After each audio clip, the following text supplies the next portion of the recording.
The first woman to become the presumptive nominee for a major party for president.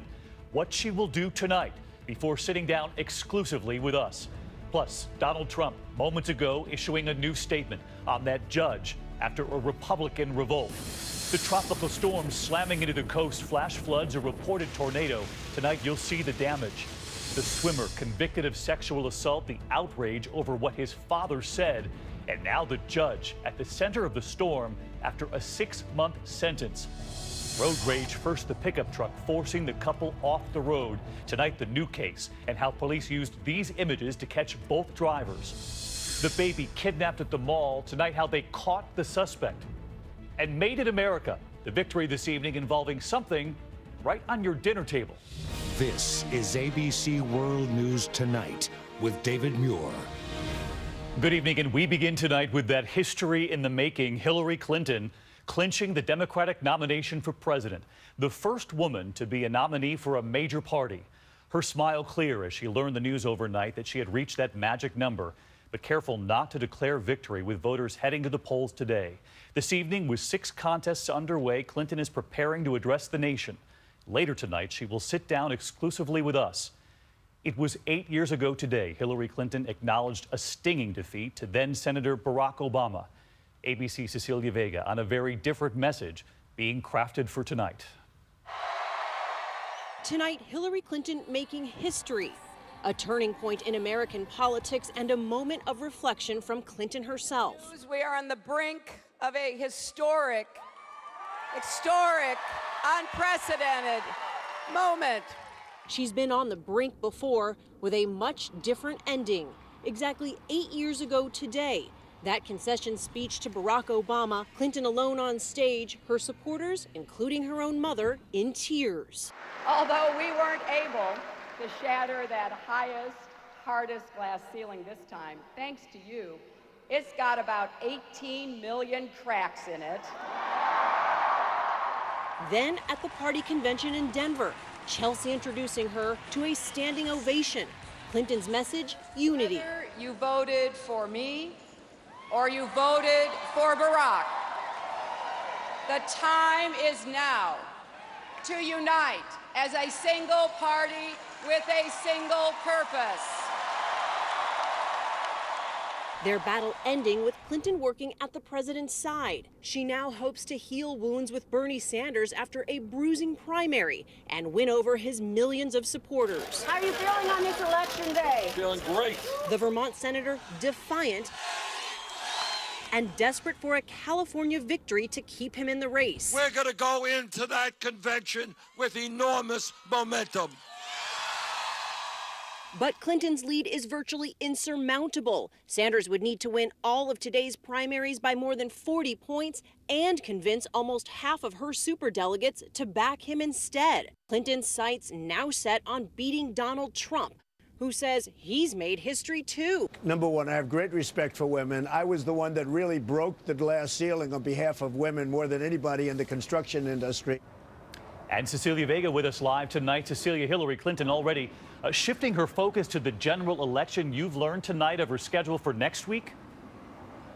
That's right, David. People still voting in this primary. She is definitely in this general election. Her campaign telling us today that early next week she is headed to the battleground states of Ohio and Pennsylvania for campaigning. David. Cecilia Vega with us again tonight. Cecilia, thank you. And as I mentioned at the top of the broadcast, we'll be sitting down for an exclusive one-on-one with the presumptive nominee later tonight, asking about the history made about Donald Trump and will she have a message for Bernie Sanders and his supporters. Tomorrow morning on GMA and tomorrow night right here.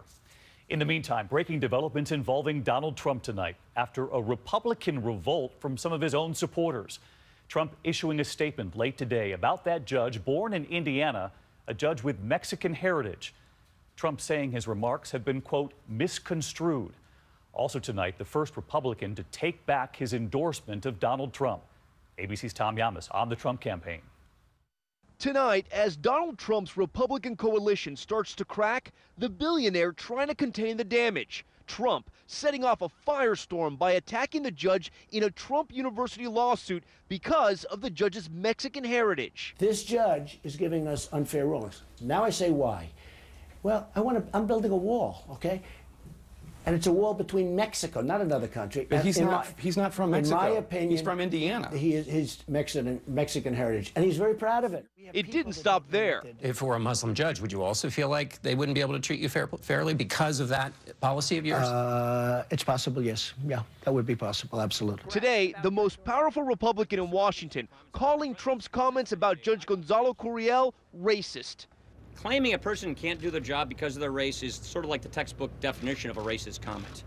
I think that should be absolutely disavowed. It's absolutely unacceptable. House Speaker Paul Ryan says he still supports the billionaire. But tonight, Senator Mark Kirk of Illinois, locked in a tough re-election fight, becomes the first Republican to withdraw his endorsement of Trump. Too racist and bigoted for the party of Lincoln for me.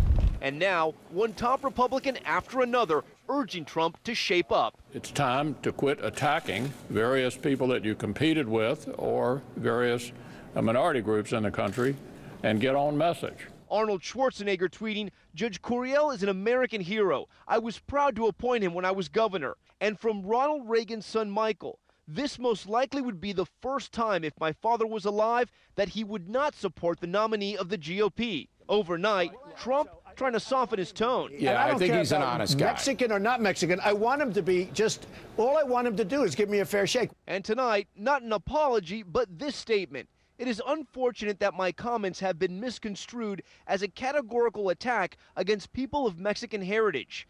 And while Trump still insists he's not getting a fair trial, he now says, I do not feel that one's heritage makes them incapable of being impartial. Defending Trump tonight, the one-time rival who's been behind him for months, New Jersey Governor Chris Christie. I know Donald Trump. I've known him for 14 years, and Donald Trump is not a racist. And Tom Llamas joins us now from Donald Trump's event tonight in Westchester. And Tom, we remember last week here, you reported on Trump taking aim at Hillary Clinton for reading from that teleprompter during her foreign policy speech. But then our political team noticing something late today.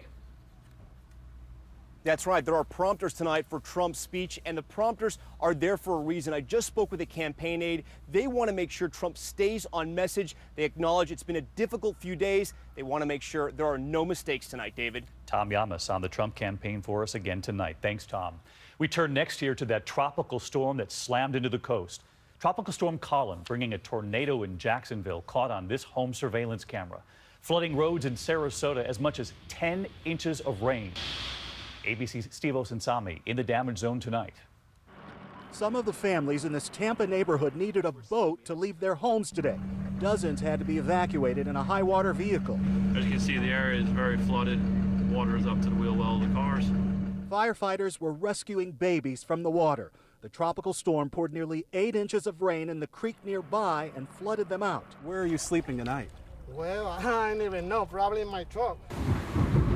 The storm spawned waterspouts off the coast, and tonight the Weather Service says this was a confirmed tornado caught on home surveillance cameras in Jacksonville. Here's the moment when the high winds destroyed Wayne McDowell's backyard and tore off part of his roof. If it had been 30 foot back this way, it got the house, and my wife and daughter was in there, you know, you could have hurt them. Today, visitors trying to save what's left of their Florida vacations ran into high surf and potentially deadly rip currents at the beach. Families in this flooded neighborhood are hoping it gets better. At one point, the water was waist high. If the rain lets up, all of this will drain. David? Steve Osinsami with us again tonight. Next this evening, to growing anger after the sentencing of a Stanford University athlete, a star swimmer. But that anger this evening is now focused on the judge. The swimmer had hoped to be on his way to the Summer Olympics. Instead, Brock Turner is spending 6 months behind bars after being convicted of sexual assault. But hundreds of thousands now have signed a petition saying that is not long enough. Here tonight, ABC's Matt Gutman. Rage tonight shifting from the man in jail to the judge who put him there. A petition to recall Palo Alto's judge Aaron Persky, seen here today slipping into his office, gaining nearly 400,000 signatures in a day.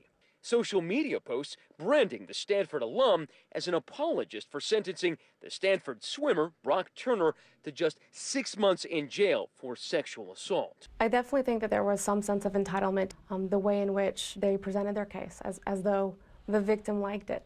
The victim wondering in her impact statement, if I had been sexually assaulted by an unathletic guy from a community college, what would his sentence be?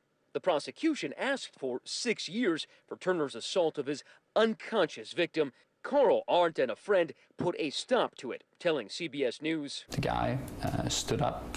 Then we saw that she wasn't moving still, so we called him out on it, and the guy ran away. Tonight, Brock's father, who called the verdicts a steep price to pay for 20 minutes of action, insisting his words were misinterpreted.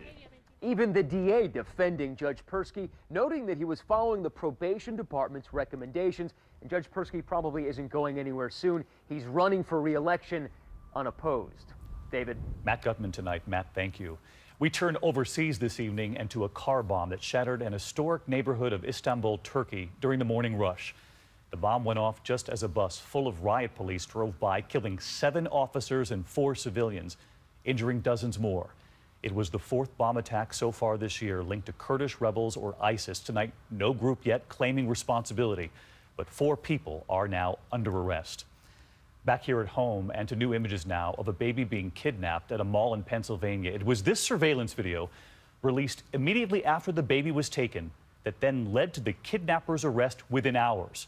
And tonight, newly released video shows how that woman made friends with the mother and then slipped away with her child. Here's ABC's Lindsay Janis.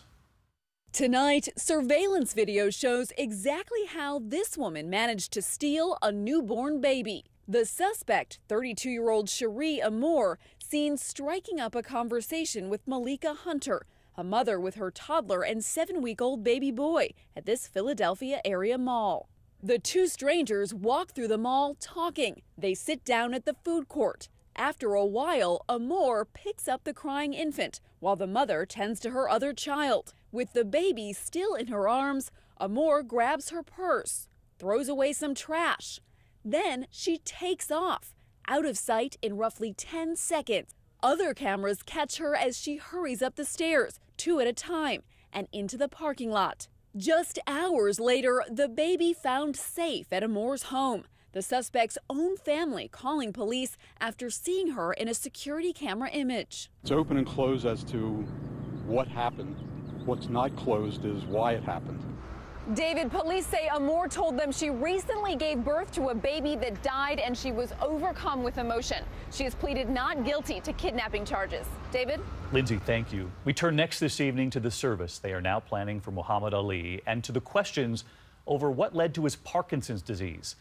It all comes as his daughter Wjla now releases these images of him as a loving father after she was born. And tonight, this image, decades later, taken shortly before he died, the power still seen right there in his face. But Ali's longest fight, of course, was against the Parkinson's, and some doctors now are not convinced that the boxing led to it. Here's ABC's Lindsay Davis. Questions tonight about the punishing hits Muhammad Ali took and whether they contributed to his debilitating disease. He personally felt that he did not get Parkinson's from boxing. While some would presume those thousands of blows to the head would be a factor, studies show there's only a slightly higher risk for Parkinson's in people with repeated head injuries. Muhammad appeared to have very typical Parkinson's disease. I think the only real difference is really his young age of onset. Can't talk no more. I'm all messed up. In fact, one of the doctors who diagnosed Ali with Parkinson's in 1984 now says he believes Ali had the disease even earlier, before he climbed into the ring with Larry Holmes in 1980. He never said, "Why me?" And I think that could be encouraging for some other Parkinson's patients. Encouragement that can be found in these pictures taken just 3 months before his death, showing his capacity to persevere, ever the fighter displaying that signature pose. Among those honoring that strength at Friday's memorial service, actor Will Smith, who played the legend in the movie Ali. He's slated to be a pallbearer. Lindsay Davis, ABC News, New York. Lindsay, thank you. And from boxing to football now, and to an alarming headline for a time today about the head of the NFL. The league's Twitter account was hacked today, someone posting that Commissioner Roger Goodell had died. The tweet was quickly deleted. Commissioner Goodell is fine. The NFL has now asked authorities to investigate the Twitter hack. Twitter and Facebook users are reminded that you can increase protection for your accounts with an added step. Sync your account to your mobile phone and you will get an alert if someone logs on using your name. We have more on our website for you. In the meantime, there is still much more ahead on World News Tonight this Tuesday. A Made in America victory tonight. Also, the road rage epidemic. the danger on America's highways. First, it was the pickup truck we showed you, forcing that couple right off the road. Tonight here, the new case and how police use these images right here to catch both drivers. Also ahead, the sister accused of killing her twin by intentionally driving over a cliff. One sister airlifted to safety, now facing charges tonight, and we'll have more. And later this evening, we celebrate the 9/11 search and rescue dogs who were at Ground Zero, and a tribute to this little guy right here. We'll be right back. Look at all these purchases you made with your airline credit card.